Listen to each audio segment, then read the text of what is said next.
Hey, what's up? This is Tom from Tom's Project Guitars, and today we're going to bring a Wii Les Paul back from the grave.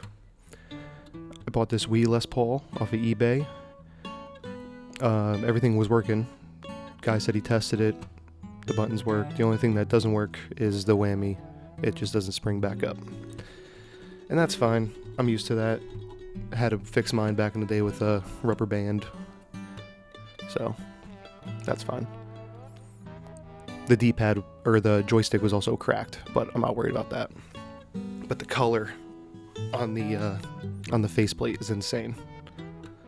It's one of the reasons why I bought it. It was actually in somebody else's cart, and I kind of snagged it up from him, sorry. But you snooze, you lose. So I was just giving everything a good look over. Now we're going to use a T10 bit to take the neck apart. Make sure you keep all your screws in a little container or a little tray. There's going to be quite a few screws on the back of the neck, so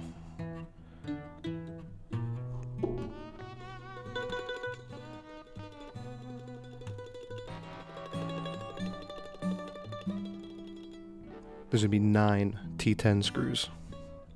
Or no, sorry, 10. Alright, and then on the inside, you're not going to need the PCB for the fret buttons, or the silicone pad, or the buttons itself. You're just going to need the shell.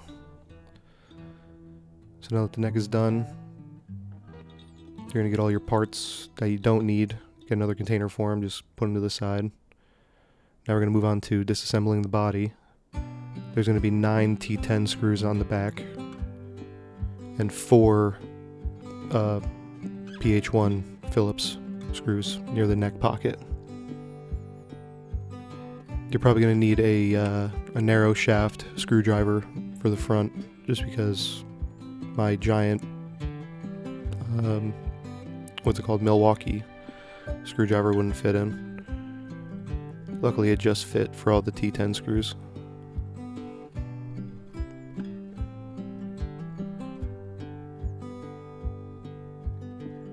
Oh, and the kit we're going to be using to bring this back to life is the Solderless Revival kit by RetroCultMods, specifically for the Wii Les Paul. He has them for like 99% of the models, so just go to his website and look. I'll put a link in the description. Now here I am using my little eyeglass repair kit screwdriver. Grab my needle nose pliers because these screwdrivers are so small you can't really get leverage on them when those screws are tight. I really need to get an iFixit kit or one of the cheap clones of them. And remember, when you're taking apart the shells, don't force anything. I'm leaving, like me, taking apart the shell just to show. I forgot the one screw under the warranty sticker. Even though I was telling myself, hey, don't forget the frickin' screw under the warranty sticker, I still forgot. But I'm human, you know? I make mistakes. More than I should. Now I'm just making it pretty, taking my X-Acto blade, just cutting around it. I feel like peeling the sticker off. I mean, it's less effort just cutting around it with an X-Acto blade. Now gently remove the shell.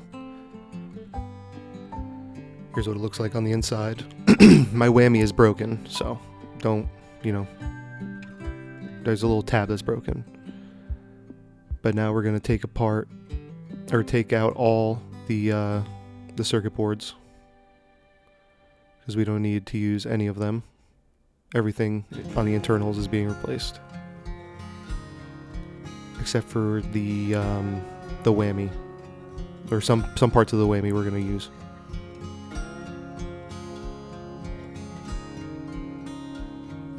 Just make sure you unscrew all the wire management cables that are on the inside, all the screws holding down the circuit boards. You're going to use the Phillips head bit, the PH1 bit.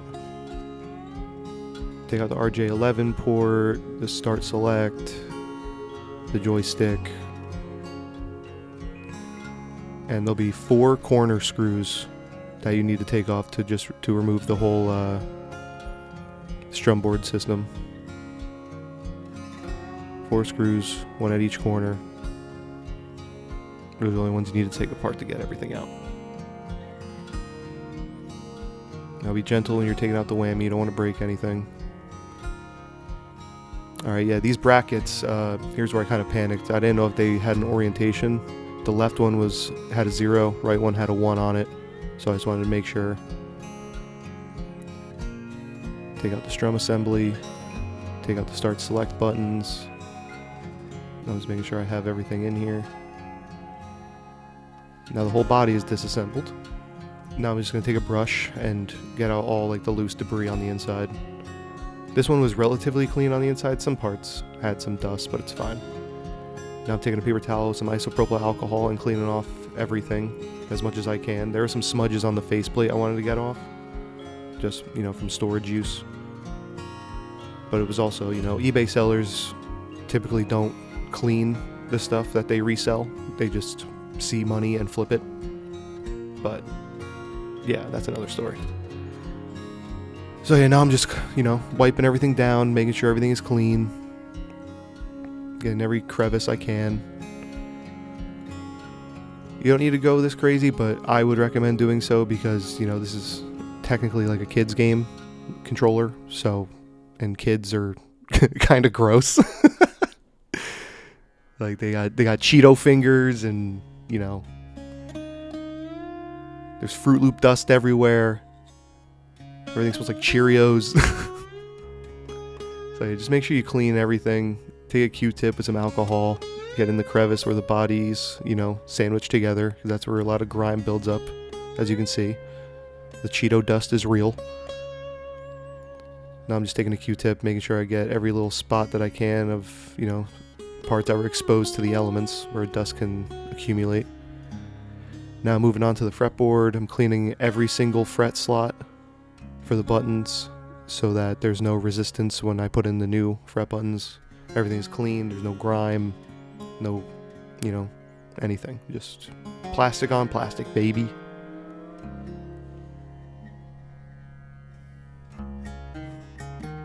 Just wiping the outside of the shell, making sure everything's clean. There was one little spot of, like, crap on there or something, but I got it off as best as I could. Alcohol and paper towel goes a long way. I would have preferred a microfiber cloth, but I couldn't find my roll of them. Now we're going to do the Strumbar Prep. You're going to want to take the Strumbar, like the bar itself, and wiggle out those little support things.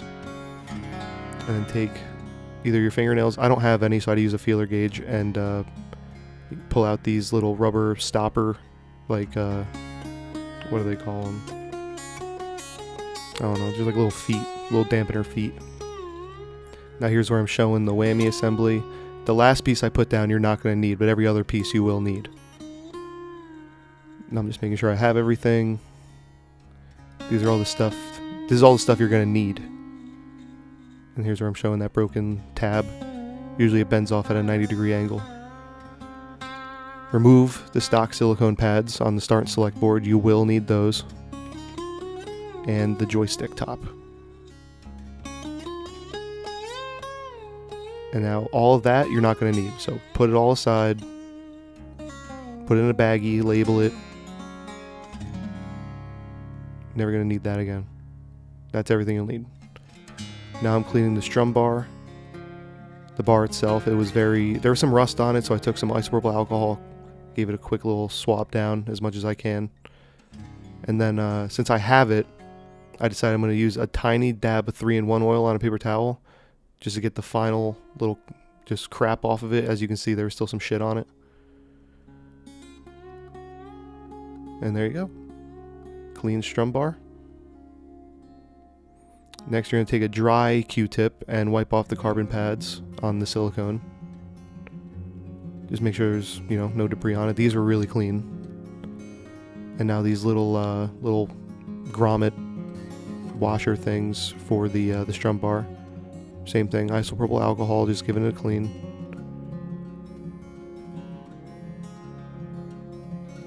Nothing crazy, just a quick little isopropyl wipe down.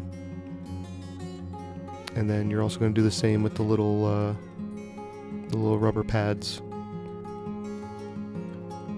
just make sure everything's clean, you know? You don't want to put together a dirty guitar.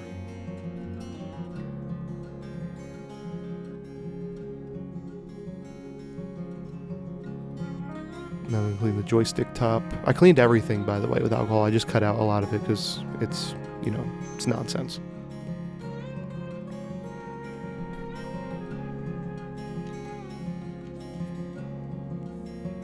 Now doing the same thing, tiny drop of 3-in-1 oil on a Q-tip, just making sure the inside is lubricated and cleaned. I'm going to take the other side of the dry Q-tip, make sure I get off any other residue. I don't want anything lingering. I just want it clean.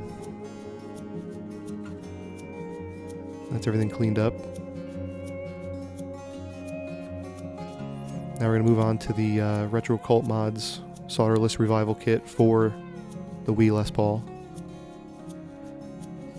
It comes with everything you need. Literally everything.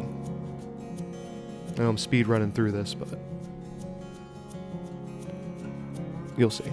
Everything will be shown as in much detail as I physically can. But yeah, you get all the circuit boards, USB, 3D printed fret buttons and strum bar, the potentiometer, 3D printed parts to you know, to replace other stuff with. There's a joystick and the start and select. The hardware and the 3D printed washers and all that, and spacers. Here's the fretboard. I love that this dude uses purple. Purple is my favorite color. And there's the strum board and motherboard, technically.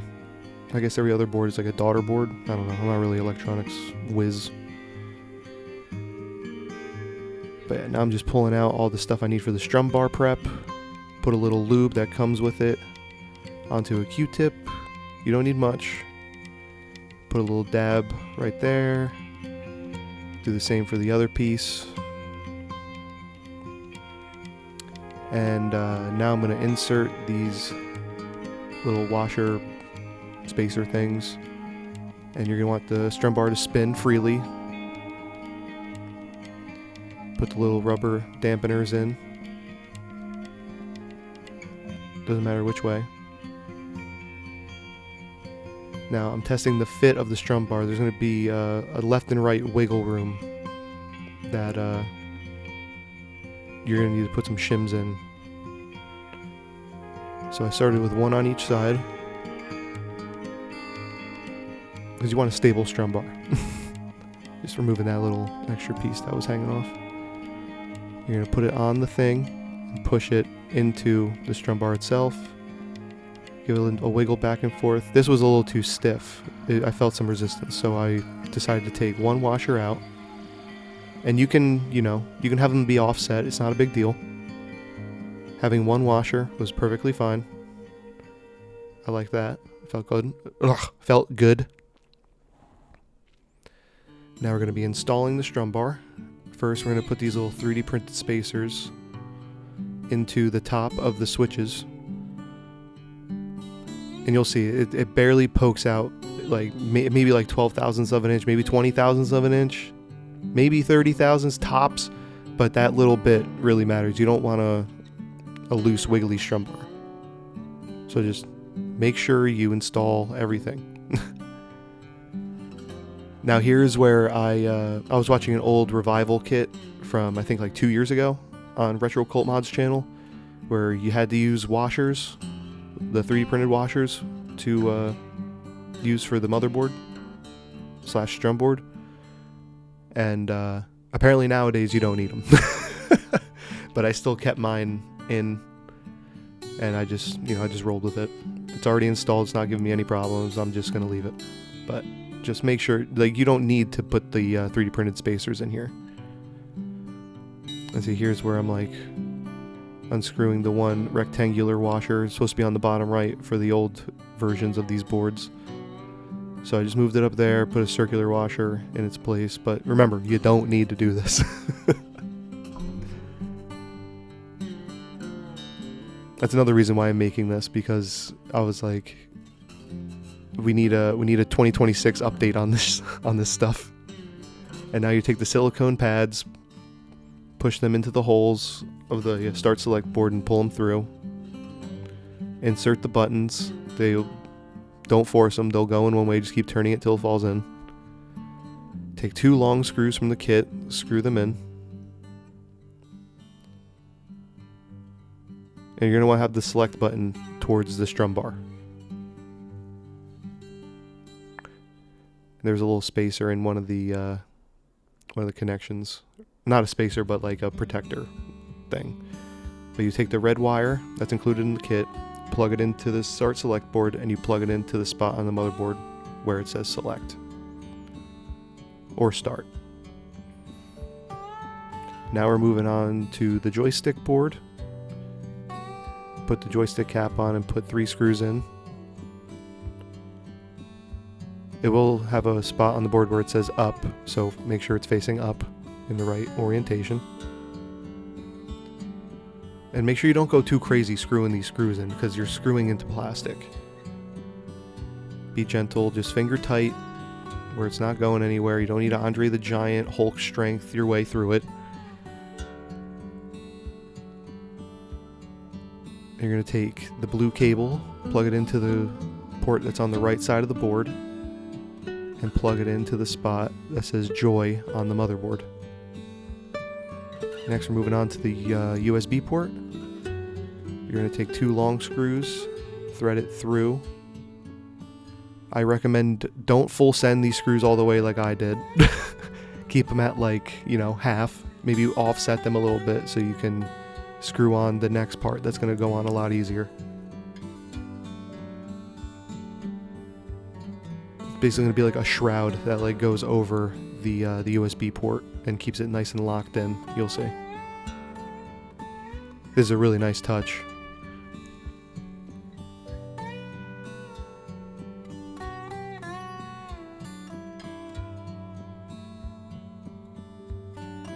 There, you just screw it in. There you go, it's looking pretty. You're going to drop it into the body with the port facing out. The RJ11 port is going to be completely reused into a USB port, which is fucking brilliant. You're going to take 2 long screws from the kit, screw them in so that it's nice and secure into the body. Remember, don't over tighten, don't be an animal.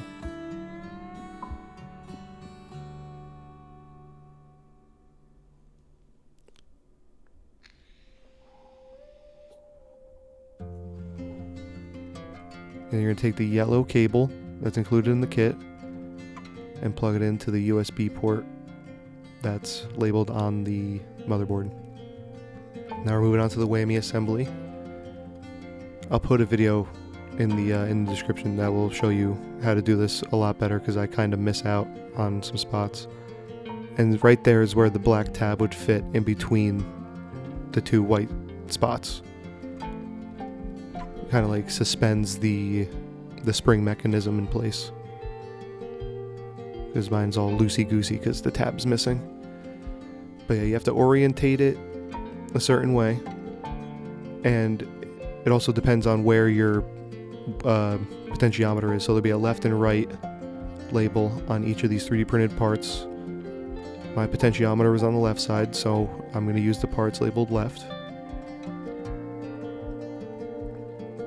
Now we're going to slide it in, get it oriented as much as I can. It's going to, flop around on my end because, like I keep saying, the tab is broken on the black part of the whammy bar.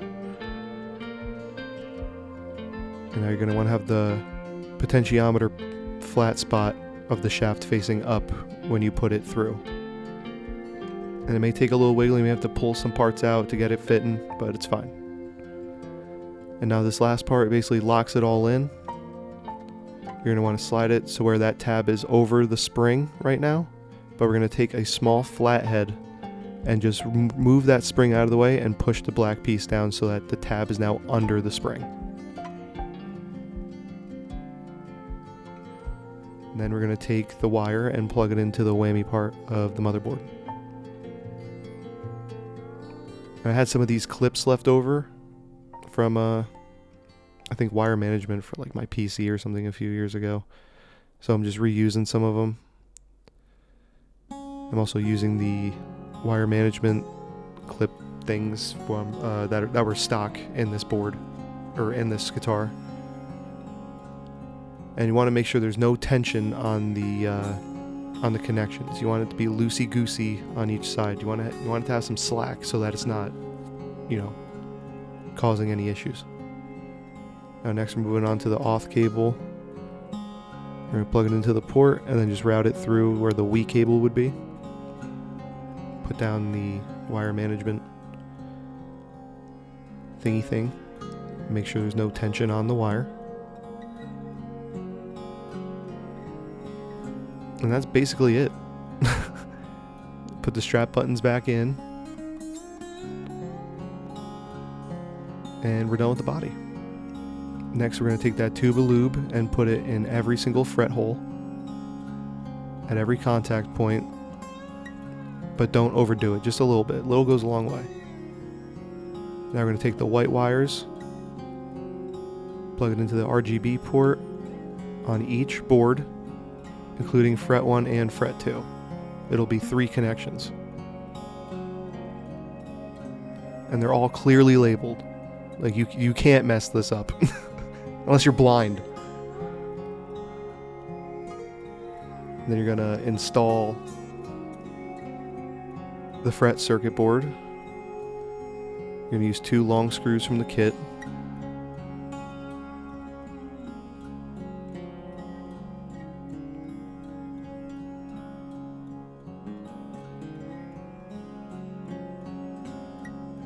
Remember, don't over tighten. Don't be an animal. And now I'm just making sure it's all comfortable before I start doing the wire management portion of the neck, using the same clips as I did with the body. They have these little adhesive pads on the bottom that just, stick right in. They don't pinch the wire, they hold them comfortably. It's very nice. I used 2 of them in the neck. Now I'm just making sure I'm not pinching any wires when I'm putting them in. There were also, in his old videos, you had to do some case modifications, but in the guide on his website, I didn't see anything about case modifications with this new board. So, I didn't do any. But yeah, just make sure you're not pinching any wires, you're not locking any screws into the wires, keep them out of the way of the standoffs, be smart. You can use tape, use whatever you need for wire management, just make sure you're not screwing any screws in the wires, you're not pinching any wires with the body in any standoffs or anything. Because I only had 1 spare wire left over and I had to use it. So just, please listen to me. I've been through it. I know a thing or two because I've seen a thing or two, you know what I mean? Now we're buttoning up the neck. Sorry. It's early, I'm drinking coffee. Trying to get this video out as soon as I can. Or else I'm never gonna finish it. That's how I am with editing. But yeah, you take all 9 screws, I think it was 9.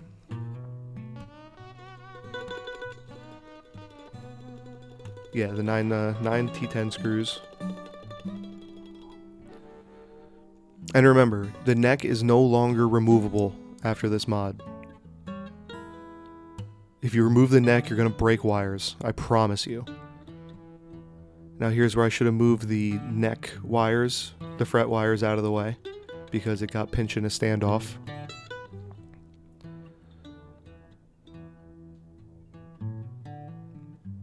And here I'm only putting in, I think, 4 screws in the back because I want to test this before I button everything up. I've had a lot of bad luck in the past with real guitars and just projects in general where I button it up too fast just to test it out, and then, yeah, and then it doesn't work and I have to take it all apart again.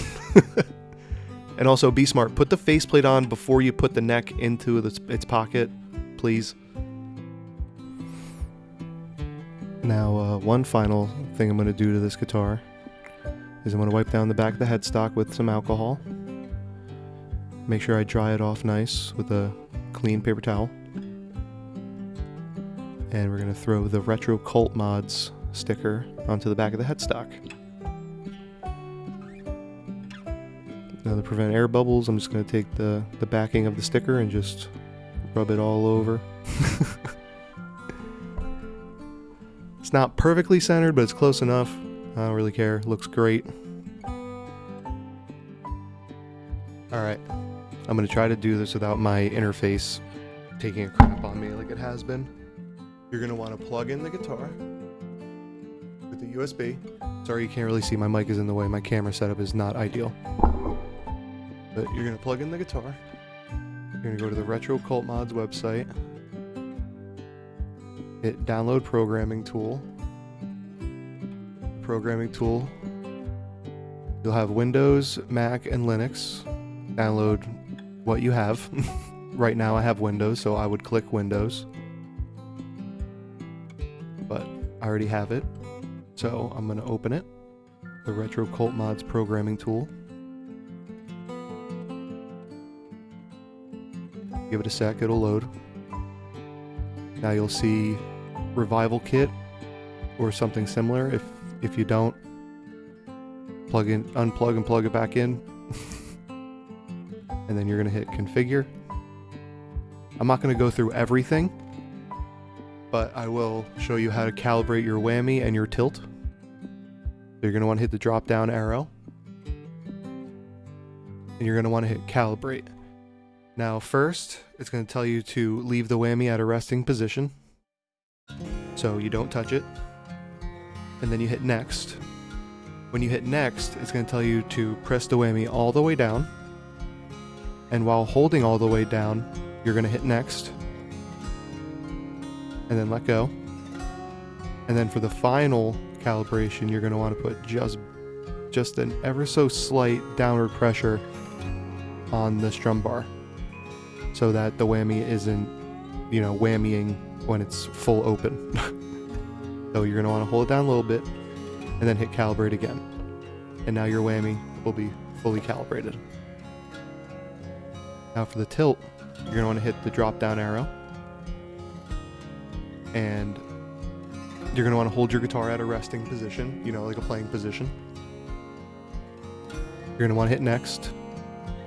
It'll tell you to angle the guitar up. While doing so, you hit Next, and then your tilt is calibrated. And from there, you're basically good to go. You can test all your inputs, your strum up, strum down, all your buttons. You can set the RGB to whatever you want. Oh, but also, after each time you do a setting, make sure you hit Save Settings, or else it won't save it. But yeah, that's basically the quickest rundown that I can do on the RetroCultMods programming tool. If he does more in-depth, deep dives on how this programming tool works, so make sure you go to his channel. I'll put a link in the description. Now to, I guess, wrap up everything. My opinion, my pros and cons on this are pretty much just my personal opinion. The pros is it's easy to, install, borderline plug and play when it comes to the components. You just need to have the right tools. The software, I'm not the biggest tech guy, so sometimes I'm just easily confused, so that's on my end. So I can't fault, RetroCultMods for anything, or Sandtroller or anything like that. The one con that I can come up with, but again, personal preference, is the Strumbar switches aren't clicky enough for me, and they're too light to engage. I like a heavier Strumbar. Like the best way I can describe it for guitar player, in guitar player terms, is the Strumbar feels like it's like a set of nines, like a set of 9-gauge strings, maybe 8s. I like a heavier gauge of string. Like I'm a little aggressive, so I need that really good like tactile feedback where it like has a solid click. It takes effort, but you know, once again, personal preference. The strum bar works, it's fine. The whole guitar works, as you can see in the demo that's going on right now. And for clarification, I'm not an insane guitar player or rock band player. I'm a casual player. I enjoy playing with people and having fun more than 100%ing songs. If I happen to 100% a song, sick. That's awesome. I'm more focused about having fun. And this was fun. It does both the things I like. I like to tinker, and I like rhythm games. So if you found this, I don't know if I should call it a guide, but if you found this guide helpful, leave a like, subscribe if you want. I'm going to have a few more guides coming up as soon as I get more revival kits in the mail. I have a PS2 SG and an Xbox 360 Les Paul I want to bring back from the grave. So subscribe, stay tuned, and in the comments, tell me your favorite Guitar Hero Rock Band game or your favorite memory of this game throughout the last 20 years. That's crazy to think. But yeah, it's been Tom from Tom's Project Guitars. I hope you learned something. If not, I'm sorry. I'm not the best teacher. But yeah, I'll see you in the next one. Peace.